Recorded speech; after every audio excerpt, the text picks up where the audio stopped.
സംസ്ഥാന നിയമസഭയിലേക്കുള്ള തെരഞ്ഞെടുപ്പിന് ഇനി ഏതാനും ദിവസങ്ങളാണ് അവശേഷിക്കുന്നത്. ഇന്ത്യൻ നാഷണൽ കോൺഗ്രസും UDFും അതിന്റെ തെരഞ്ഞെടുപ്പ് പ്രവർത്തനങ്ങൾ കാലേക്കൂട്ടി തന്നെ ആരംഭിച്ചു കഴിഞ്ഞിരിക്കുകയാണ്. അതിന്റെ ഭാഗമായിട്ടാണ് പ്രതിപക്ഷ നേതാവ് VD സതീശന്റെ നേതൃത്വത്തിലുള്ള പുതുയുഗ യാത്ര ആരംഭിച്ച് മുന്നോട്ട് പോകുന്നത്. ഞാൻ ഇന്നലെ കോഴിക്കോട് സമാപന സമ്മേളനത്തിൽ മുതലക്കുളം മൈതാനിയിൽ ആ സമ്മേളനത്തിൽ പങ്കെടുത്തിരുന്നു. യാത്ര ഒരു വൻപിച്ച വിജയമാണ്. വൻതോതിലുള്ള ജനബാഹുല്യമാണ് യാത്രയിലുടനീളം കാണാൻ കഴിയുന്നത്. അതോടൊപ്പം തന്നെയാണ് ഇന്നലെ കോൺഗ്രസ് ഹൈക്കമാൻഡ്, കോൺഗ്രസ് പ്രസിഡന്റ് പ്രചരണ സമിതിയെയും മാനിഫെസ്റ്റോ കമ്മിറ്റിയെയും പ്രഖ്യാപിക്കുകയുണ്ടായത്. ഈ കമ്മിറ്റിയുടെ ചെയർമാനെ എന്നെ നിയമിച്ചതിൽ ഞാൻ ഹൈക്കമാൻഡിനോട് നന്ദി പറയുന്നു.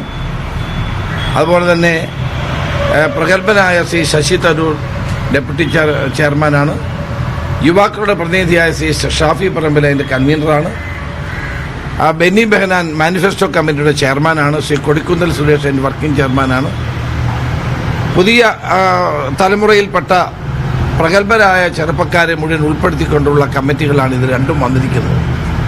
തീർച്ചയായും കോൺഗ്രസ് പാർട്ടി വളരെ നേരത്തെ തന്നെ തെരഞ്ഞെടുപ്പ് പ്രവർത്തനങ്ങളുടെ മുന്നൊരുക്കങ്ങളുമായിട്ട് മുന്നോട്ട് പോവുകയാണ്. കഴിഞ്ഞ 10 വർഷം കേരളം ഭരിച്ചു മുടിച്ച ഒരു സർക്കാരിനെ താടിയിറക്കാനും കേരളത്തെ വീണ്ടെടുക്കാനും വേണ്ടിയിട്ടുള്ള ഒരു വലിയ പോരാട്ടത്തിലാണ് കോൺഗ്രസും UDFും ഇപ്പോൾ മുഴുകിയിരിക്കുന്നത്. ഞങ്ങൾ ഒരു മനസ്സോടെ ഒറ്റക്കെട്ടായി ഒരുമിച്ച് ഈ തെരഞ്ഞെടുപ്പ് രംഗത്ത് ഇറങ്ങിക്കഴിഞ്ഞിരിക്കുകയാണ്. ഇതിനകത്ത് കോൺഗ്രസും UDFും അതുകൊണ്ടാണ് ഒരു മനസ്സോടുകൂടി തെരഞ്ഞെടുപ്പ് രംഗത്ത് വന്നിരിക്കുന്നത്.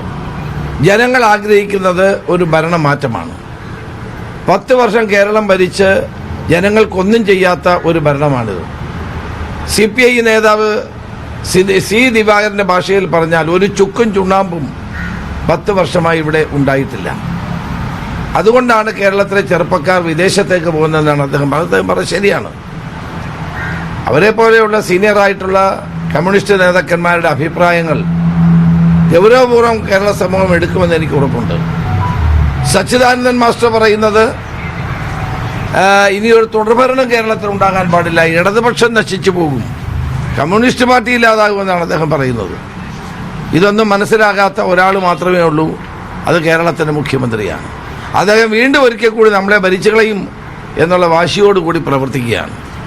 കോടിക്കണക്കിന് രൂപ കേരള സർക്കാരിന്റെ നമ്മുടെ പണം, ജനങ്ങളുടെ പണം എടുത്ത് KSRTC ബസ്സിൽ പരസ്യം കൊടുക്കുകയും നാട് നീള ഈ വലിയ വലിയ ഹോർഡിങ്ങുകൾ വെക്കുകയും ജനങ്ങളെ കബളിപ്പിക്കാൻ ശ്രമിക്കുകയും ചെയ്യുകയാണ്. ഈ ഭരണ തകർച്ച വൈറ്റ് വാഷ് ചെയ്യാൻ വേണ്ടിയിട്ടാണ് ഈ പരസ്യങ്ങളെല്ലാം കൊടുത്തുകൊണ്ടിരിക്കുന്നത്.